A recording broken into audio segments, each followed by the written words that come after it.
Hi, this is मीरॉफ। आज बात करेंगे चैप्टर नंबर 3 ज्योग्राफी क्लास 9 की। उसका जो चैप्टर है, चैप्टर नंबर 3 जो है ड्रेनेज, आज डिस्कस करते हैं। तो जब हम ज्योग्राफी की बात करते हैं, ज्योग्राफी के अंदर हम ओवरऑल अर्थ साइंस को डिस्कस करते हैं। तो एज यूजुअली जब हम बात ड्रेन्स की करते हैं या ड्रेनेज की करते हैं, हमारे जहन में एक ही चीज़ इमेजिन होती है, जो हमारे घरों से वाटर इखराज होता है, यानी जो घर से वेस्ट वाटर वगैरह चलता है ड्रेन्स के अंदर, वही ड्रेनेज है। ये ड्रेनेज यूज उसके लिए नहीं किया जाता है, बल्कि ये ड्रेनेज वर्ड यूज किया जाता है रिवर सिस्टम्स के लिए। और जो इस चैप्टर है, इस चैप्टर के अंदर हम इंडिया के रिवर सिस्टम को पढ़ेंगे। तो चलिए हम पढ़ते हैं क्लास 9 का ड्रेनेज। इंट्रोडक्शन, कुछ इंपॉर्टेंट टर्म्स हैं जो अंडरस्टैंड करना ज़रूरी है। पहली चीज़, ड्रेनेज क्या होता है। Term drainage means river system. Simply we can say जो वाटर किसी सिस्टम के तहत ड्रेन अवे होता है किसी भी पर्टिकुलर एरिया से, वो रिवर सिस्टम होता है। तो simple term is drainage means the draining away of water from different areas by river system. Okay, ये पहली टर्म थी जो हमने डिस्कस करी। अब दूसरा इसमें डिस्कस करेंगे रिवर सिस्टम। तो रिवर सिस्टम होता क्या है, क्योंकि अब टर्म रिवर सिस्टम आ गया, तो रिवर सिस्टम रेफर करता है इंटरकनेक्टेड रिवर नेटवर्क को। यानी एक रिवर नेटवर्क जब इंटरकनेक्टेड होते हैं in an area comprising of Trunks, tributaries, distributaries, ठीक है, ये सारी टर्म्स आगे मिलेंगी आपको। तो ये सारी मिलके एक रिवर सिस्टम बनाती हैं। तो हो गया रिवर सिस्टम भी। उसके बाद आता है वाटर डिवाइड। वाटर डिवाइड क्या होता है? Water divide refers to the higher elevated land area separating two drainage basins. ये एक ऐसा लैंड एरिया होता है, फॉर एग्जांपल अगर आपको इसको अंडरस्टैंड करना है, यहाँ पे लीजिए ये रिवर 1 है, ठीक है, ये रिवर 2 है। तो ये जो रिवर 1 है इसको सेपरेट रिवर 2 से एक वाटर डिवाइड करता है। इस वाटर डिवाइड को हम डिफाइन करते हैं, ये एक हायर एलिवेटेड लैंड एरिया होता है जो दो रिवर बेसन्स को सेपरेट करता है, इसको वाटर डिवाइड कहते हैं। बट टू अंडरस्टैंड यहाँ पे करने के लिए आपको ये अंडरस्टैंड करना पड़ेगा, दो रिवर सिस्टम्स या बेसन्स को जो सेपरेट करता है लैंड एरिया, उसको वाटर डिवाइड कहते हैं। तो उसके बाद आता है ड्रेनेज बेसन। तो ड्रेनेज बेसन क्या होता है? Large geographical area drain by river, single river system. Drainage बेसन एक रिवर सिस्टम को कहते हैं, ठीक है। रिवर सिस्टम क्या होता है वो भी आगे पढ़ेंगे, बट पहले अंडरस्टैंड करेंगे ड्रेनेज बेसन सिंगल रिवर सिस्टम को कहते हैं। अगर दो सिंगल रिवर सिस्टम्स आपस में सेपरेट हो रहे हैं तो वो एक वाटर डिवाइड की वजह से हो रहे हैं। तो एक रिवर सिस्टम एक ड्रेनेज बेसन कहलाएगा, दूसरा रिवर सिस्टम ड्रेनेज बेसन भी कहलाएगा, ठीक है। और दोनों रिवर बेसन्स या रिवर सिस्टम्स की एक जर्नी होती है, एक कोर्स होता है। तो जब रिवर को डिफाइन करते हैं या उसके कोर्स या जर्नी को डिफाइन करते हैं, हमें उसके पैटर्न को अंडरस्टैंड करना ज़रूरी होता है। फॉर एग्जांपल आपके सामने एक रिवर बेसन यहाँ पे स्क्रीन पे है। ये रिवर बेसन जो है ये इंडस रिवर सिस्टम है या इंडस रिवर बेसन कह सकते हैं आप। अब इसका जो पैटर्न है बहने का वो आपकी स्क्रीन पे दूर से नज़र आ रहा है, ठीक है।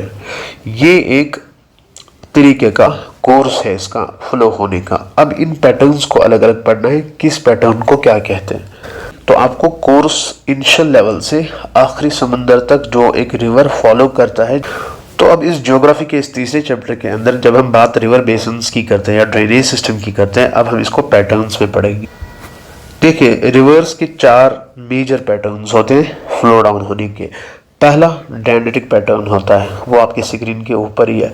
दूसरा रेक्टेंगुलर पैटर्न होता है। तीसरा रेडियल पैटर्न होता है।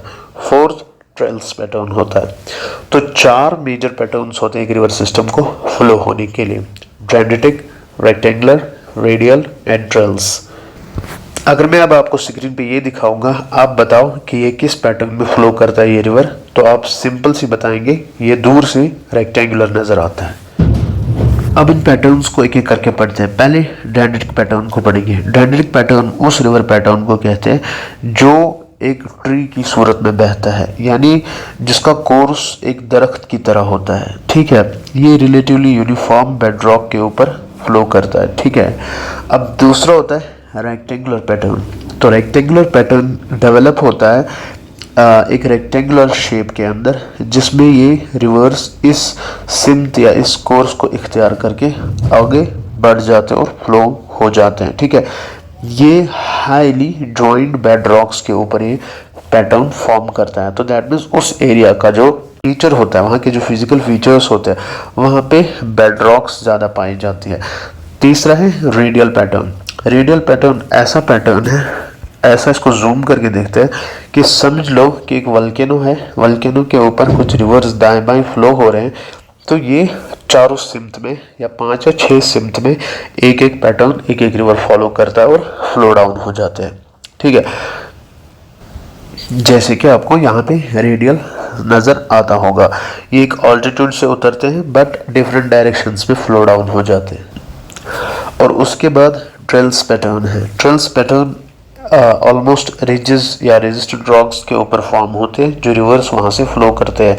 और ट्रेल्स पैटर्न में सबसे इम्पॉर्टेंट जो चीज़ अंडरस्टैंड करने की ज़रूरत है वो ये है कि ये रिवर पैटर्न ऐसा होता है जो राइट एंगल ट्रिब्यूटरी एक मेन सोर्स को मीट करती है।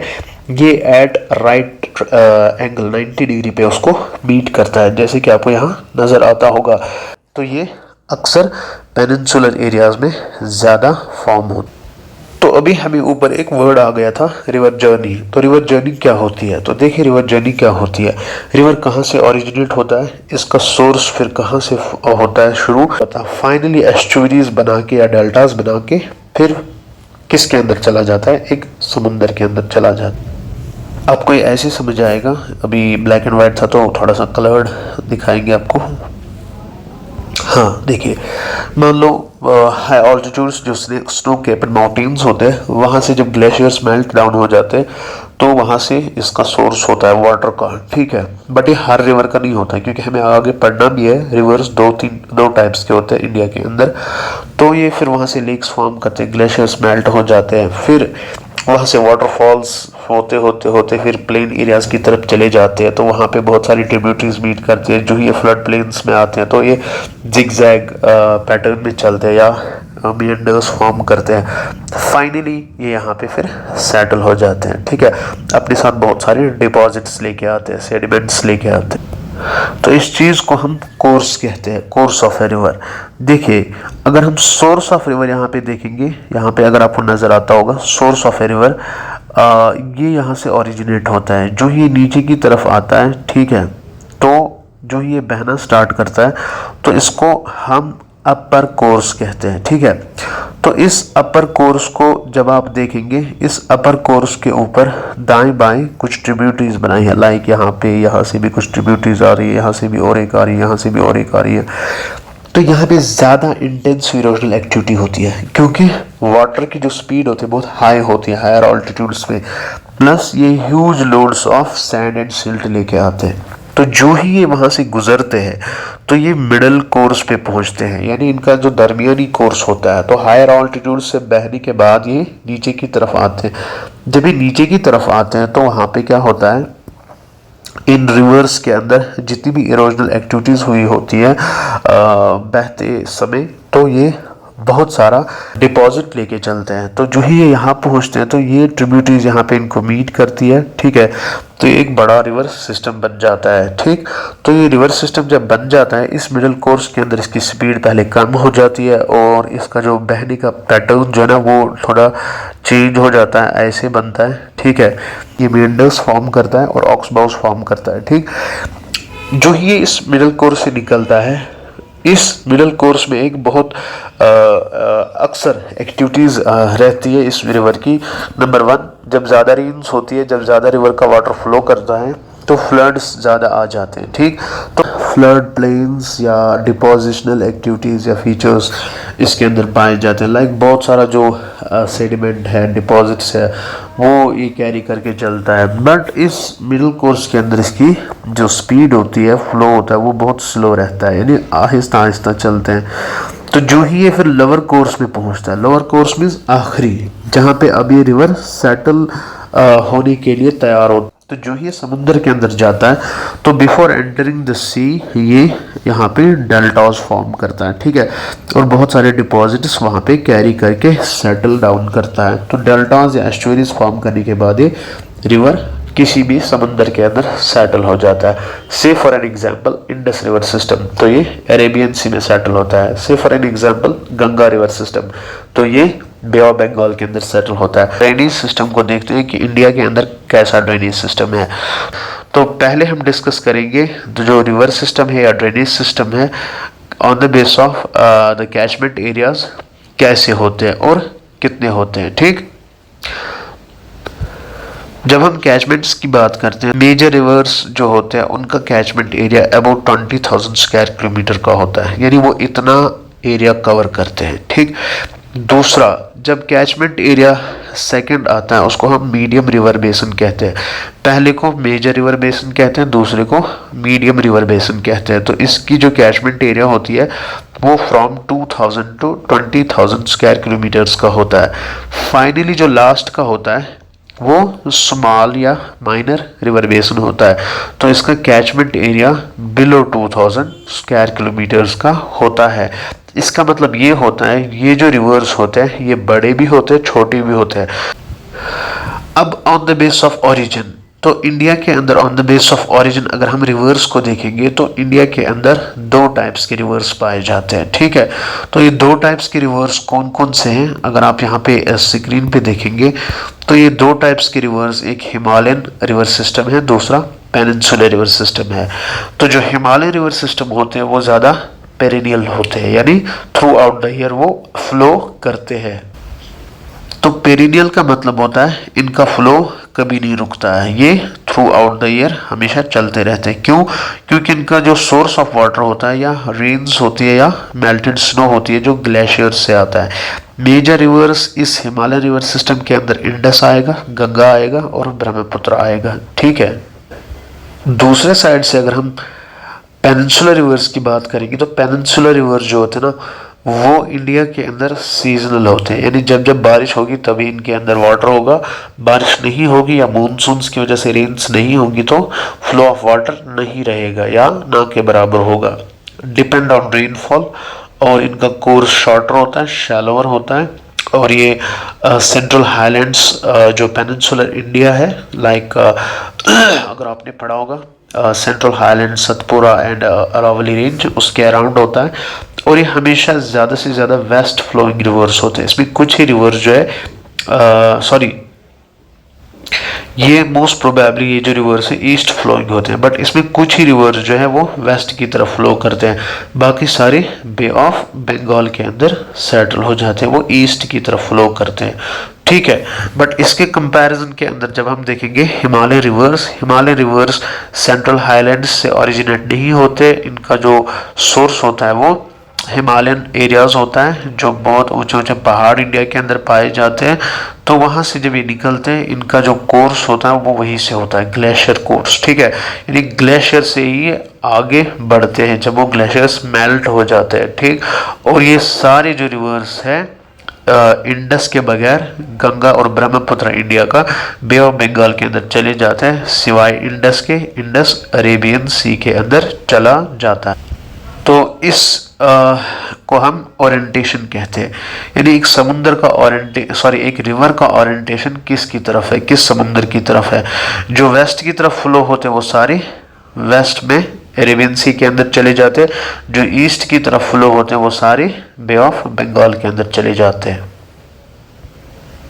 हिमालयन रिवर्स को अगर हम यहाँ पे डिस्कस करेंगे वन बाय वन, पहला आता है इंडस, फिर आता है गंगा, फिर आता है ब्रह्मपुत्र। पहला रिवर सिस्टम जो है इंडस रिवर सिस्टम। देखिए, एक रिवर का कोर्स या उसकी जो यहाँ पे आप अंडरस्टैंड करेंगे इस पिक्चर से कि जो पानी यहाँ से आता है, आइस स्नो जब मेल्ट हो जाती है फिर फ्लो डाउन हो जाती है समुद्र के अंदर, फिर टेम्परेचर की वजह से इवापोरेशन होती है, फिर डायरेक्टली विंड्स या लो प्रेशर एरियाज और हाई प्रेशर एरियाज के बीच में जो सर्कुलेशन ऑफ एयर होता है उसमें जो ये इवापोरेटेड एयर होता है या ये जो वाटर वेपर्स होते हैं तो ये चले जाते हैं आसमान की तरफ, फिर ये टुवर्ड्स ऑल्टीट्यूड्स की तरफ जाते हैं, वहाँ पे कंडेंसेशन होती है, फिर रेन्स होती है, स्नो होता है, फिर वापस ये आते हैं। तो this is how water cycle completes. ठीक, तो ये वाटर साइकिल हमेशा से चलता रहता है। जो पानी ऊपर से बह के आया, समुद्र में चला गया, वापस समुद्र के अंदर से इवापोरेट होके वापस उस ऑल्टीट्यूड पे गया, वहाँ से फिर से रेन्स या स्नो की सूरत में नीचे आया, फिर से फ्लो डाउन होके वापस चला गया। This is how nature practically takes its course. तो अब जो हम रिवर पढ़ रहे हैं वो है इंडस। ये है वो इंडस रिवर। यहाँ से पिक्चर के जरिए अंडरस्टैंड करेंगे। देखिए, चाइना के तिब्बत एरिया से बुखारशू ग्लेशियर से निकलता है ये, मगर नॉर्थ वेस्ट की तरफ फ्लो होता है। ये लेह के कारगिल वाले एरिया जो लद्दाख आज की यूटी है, एंटर करता है JNK के अंदर, फिर ये टुवर्ड्स नॉर्थ वेस्ट की तरफ जाता है। फिर यहाँ से इसको एक सियाचिन ग्लेशियर से श्योक ट्रिब्यूटरी ज्वाइन करती है, सुरू जंस्कार, ठीक है। आगे बढ़ता है तो गिलगित से एक गिलगित ट्रिब्यूटरी आती है, ठीक, और आगे बढ़ता है, फिर फाइनली पाकिस्तान के अंदर एंटर करता है। यहाँ से ये टुवर्ड्स साउथ वेस्ट की तरफ जाता है, यानी इसका कोर्स अब नीचे की तरफ मुड़ जाता है। अब जो ये इसकी तरफ आता है तो सोहान ट्रिब्यूटरी, स्वात, कुनार, कुरम, काबुल, टोची, गुमान एंड जोब, ऐसी ट्रिब्यूटरीज अफगानिस्तान से आती है। और साथ साथ कुछ ट्रिब्यूटरीज कश्मीर से या पंजाब एरिया से इसको मीट करती है। लाइक अगर हम झेलम देखेंगे तो ये भी चलता है, मगर झेलम यहाँ से चिनाब को मीट करता है रास्ते में, तो चिनाब और झेलम आपस में मिलते हैं, ये आगे बढ़ते हैं। फिर रवि और चिनाब और झेलम तीन मिला के आगे बढ़ते हैं। फिर यहाँ से स्पीति, बियास या सतलुज आपस में एक सतलुज रिवर सिस्टम बना के फाइनली यहाँ पे आपस में ये चार के चारों रिवर्स मीट करते हैं, ठीक है। तो ये जो ही मीट करते हैं तो सतलुज मीट करने के बाद ये 5 रिवर्स बन जाते हैं। फिर फाइनली ये इंडस को मीट करते हैं। ये जो रिवर बेसन हम इंडस का पढ़ रहे हैं ये कंप्लीट हो जाता है। तो फाइनली लास्ट में ये कराची से गुजर के अरेबियन सी में चला जाता है। तो ये जो 5 रिवर्स का यहाँ पे पिक्चर के अंदर आप देखते होंगे, इसकी वजह से पंजाब इस एरिया को कहते हैं, ठीक है। Means 5 reverse, land of 5 reverse. तो कुछ सोर्सेज सप्त सिंधु की तरफ भी इशारा करते हैं। सप्त सिंधु का मतलब है इस सिंधु रिवर यानी इंडस का जो कोर्स है, इसमें 7 रिवर्स की ट्रिब्यूटरीज का, 7 रिवर का मतलब होता है सप्ता सिंधु। तो इंडस रिवर सिस्टम पहले वर्ड संस्कृत सिंधु से निकला है। Origin north west mount Kailash जो वेस्टर्न तिब्बत के अंदर है, मानसरोवर लेक के पास होता है, जो अभी हमने देखा। तो ये फ्लो टुवर्ड्स नॉर्थ वेस्ट करता है। तो ट्रिब्यूटरीज हमने सारी देखी। ये पाकिस्तान फिर अरेबियन सी के अंदर चला जाता है। तो ये 3 कंट्री से फ्लो करके आगे बढ़ता है, पहले चाइना, फिर इंडिया, फिर पाकिस्तान, फाइनली अरेबियन सी के अंदर।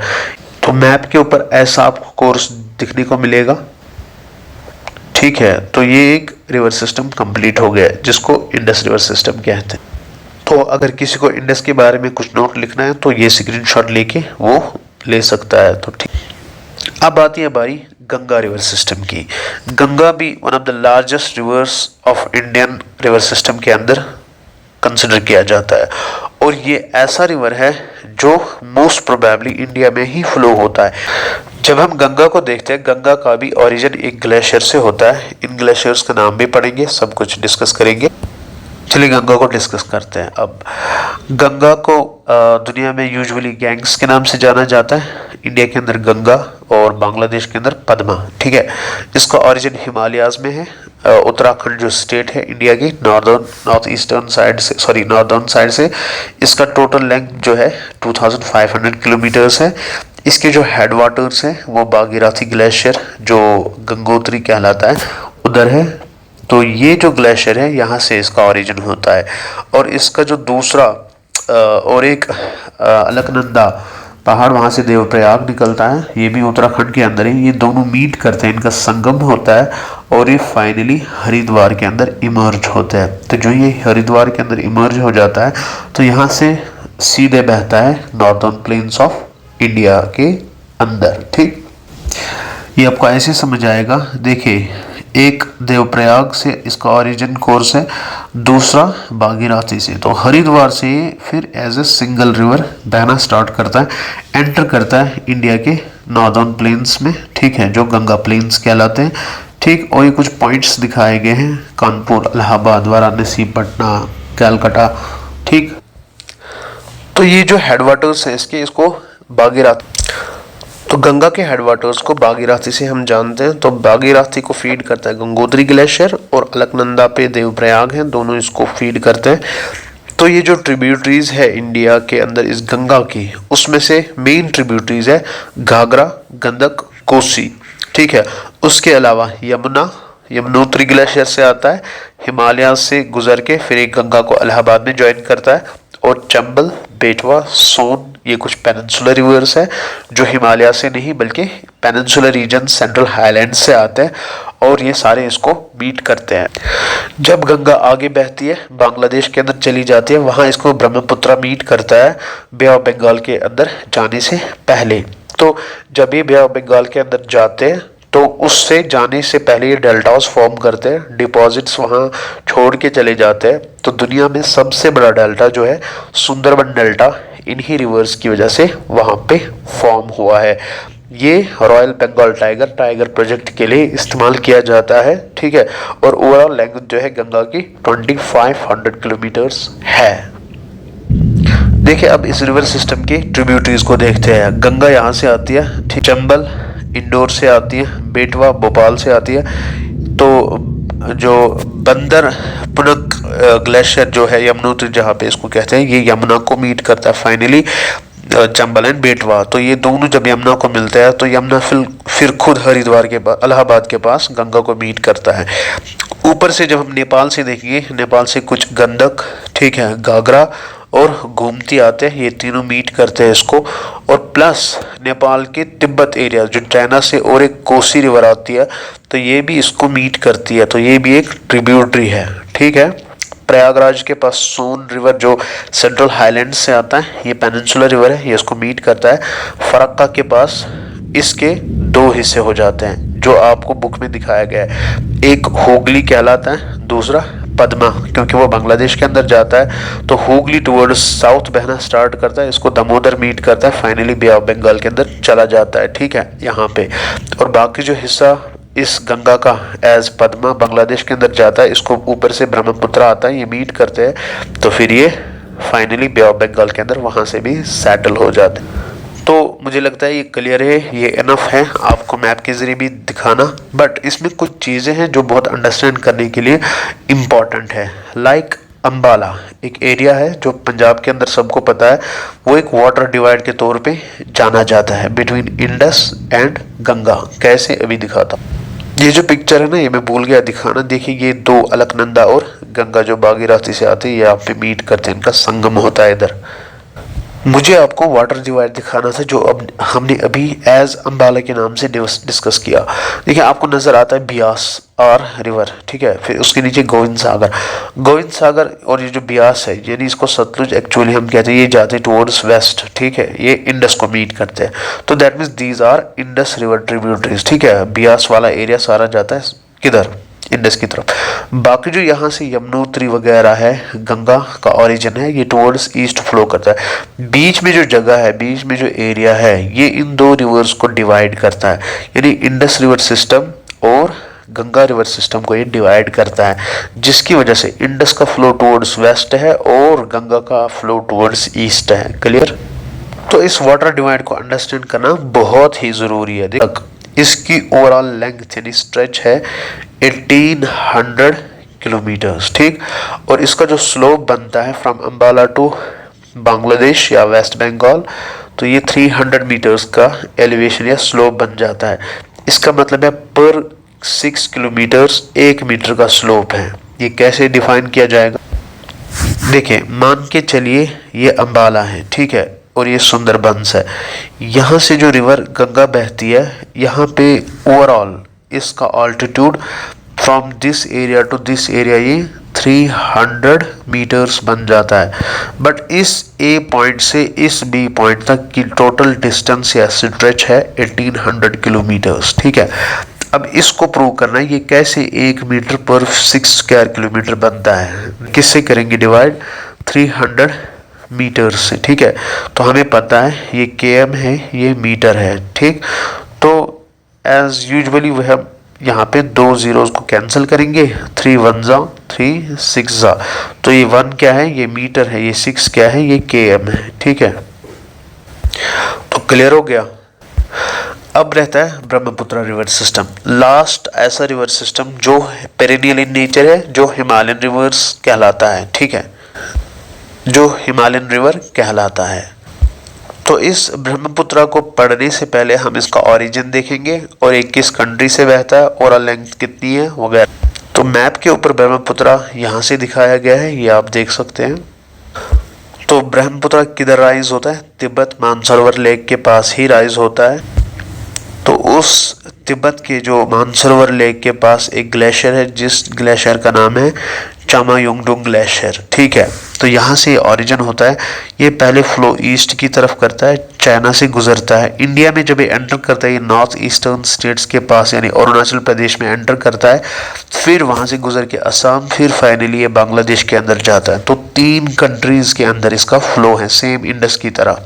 प्लस इस इंडिया के अंदर जब ये एंटर करता है, इसको यहाँ पे ब्रह्मपुत्र कहते हैं, ठीक है। बट इसके नाम जो है चाइना के अंदर या तिब्बत के अंदर इसको यारलुंग सांगपो कहते हैं, ठीक है। यारलुंग सांगपो वहाँ पे जानते हैं इसका नाम, ठीक। जो ही ये इंडिया के अंदर एंटर करता है, इसको वहाँ पे दिहांग कहते हैं, और जब ये बांग्लादेश के अंदर इसको जमुना कहते हैं।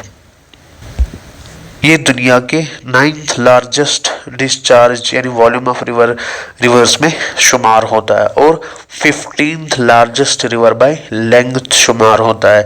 और इसकी ट्रिब्यूटरी जो है वो अभी डिस्कस कर, ये है ब्रह्मपुत्र। तो ये चामायुंगडुंग ग्लेशियर से निकलता है, टुवर्ड्स ईस्ट फ्लो करता है।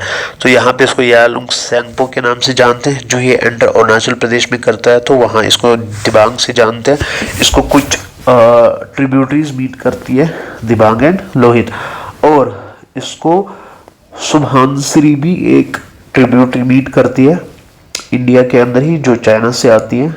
और इसको मनास तीस्ता सिक्किम से आती है, और यहाँ से ब्रह्मपुत्र को कापिली भी मीट करती है। और जो ये बांग्लादेश के अंदर जाता है, तो बांग्लादेश के अंदर इसको मीट करता है गंगा, ठीक है। तो ये 2 रिवर सिस्टम्स जब मीट करते हैं, ये मेघना फॉर्म करते हैं, यानी मेघना बन जाती है, फाइनली बे ऑफ बंगाल के अंदर चली जाती है। तो अगर इस मैप के जरिए भी अंडरस्टैंड करोगे, तो स्टेट्स का नाम दिया गया है ताकि आपको याद रहे कि ये ग्रेटेस्ट बेंड है इसका, जब ये एंटर करता है, यू टर्न लेता है यहाँ पे। तो ये जिस जगह पे यू टर्न लेता है, उस जगह का नाम है नमचा बारवा, ठीक है। तो ये वो जगह का नाम है नमचा बारवा। 7757 मीटर्स के ऑल्टीट्यूड पे यू टर्न लेता है, फिर ये एंटर अरुणाचल प्रदेश के अंदर कर जाता है। यहाँ पे इसको दिहांग के नाम से जानते हैं, ठीक। और इसको दिबांग ज्वाइन करती है, लोहित ज्वाइन करती है, ये ट्रिब्यूटरीज है, ठीक है। अब इस ब्रह्मपुत्र की एक खुसूसियत है, जब ये चाइना के अंदर फ्लो करता है टुवर्ड्स अरुणाचल प्रदेश यानी ईस्ट की तरफ जाता है, तब तक ये एक कोल्ड एंड ड्राई एरिया से गुजरता है, जिसकी वजह से इसमें वॉल्यूम ऑफ वाटर बहुत कम रहता है। जो ये एंटर नॉर्थ ईस्टर्न स्टेट्स या सेवन सिस्टर्स को करता है, यहाँ पे ब्रेडेड चैनल्स को के सूरत में करता है। क्यों? क्योंकि नॉर्थ ईस्टर्न इंडिया का जो पार्ट है, यहाँ पे मैक्सिमम रेनफॉल होता है। उस रेनफॉल की वजह से इसके अंदर जो वॉल्यूम ऑफ वाटर वो बढ़ जाता है। बढ़ जाने की वजह से ये ब्रेडेड चैनल्स फॉर्म करता है और बहुत सारे रिवरीन्स फॉर्म करता है। और इस एरिया में अक्सर लोग या ये एरियाज फ्लड प्रून बन जाते हैं। तो हर साल ये रिवर इन एरियाज में फ्लड्स लेके आता है और इन फ्लड्स की वजह से इनको एक नेचुरली बेनिफिट मिलता है। ये बहुत सारा एलुवियम सिल्ट वगैरह लेके आता है, वो वहाँ पे सेटल हो जाता है, जिसकी वजह से फर्टिलिटी हर साल रिन्यू हो जाती है, रिटेन हो जाती है। ठीक है, ये थे हिमालय रिवर्स। अब है पेनिनसुलर रिवर्स। तो ब्रह्मपुत्र का अगर कोई लिखना चाहेगा नोट तो इसका स्क्रीनशॉट ले सकता है। तो अब ब्रह्मपुत्र के बाद अगर हमें डिस्कस करना है वो है पेनिनसुलर रिवर्स। तो पेनिनसुलर रिवर्स आप सबको पता है ये सीजनल होते हैं। इसमें इंडिया के मेजर पेनिनसुलर रिवर्स का नाम महानदी, गोदावरी, कृष्णा एंड कावेरी आता है। ये सारे ईस्ट फ्लोइंग होते हैं बे ऑफ बंगाल की तरफ। इसमें तापी एंड नर्मदा जो है वो वेस्ट फ्लोइंग रिवर्स हैं जो एस्चुअरीज फॉर्म करते हैं और अरेबियन सी के अंदर सेटल हो जाते हैं। ये कुछ रिवर्स है जो पेनिनसुलर रिवर्स है जो इसके बाद हमें डिस्कस करने हैं। ये कंपैरेटिवली स्मॉल होते हैं than that of the Himalayan rivers. तो ये अगले लेक्चर के अंदर डिस्कस करेंगे। तब तक के लिए अल्लाह हाफिज़।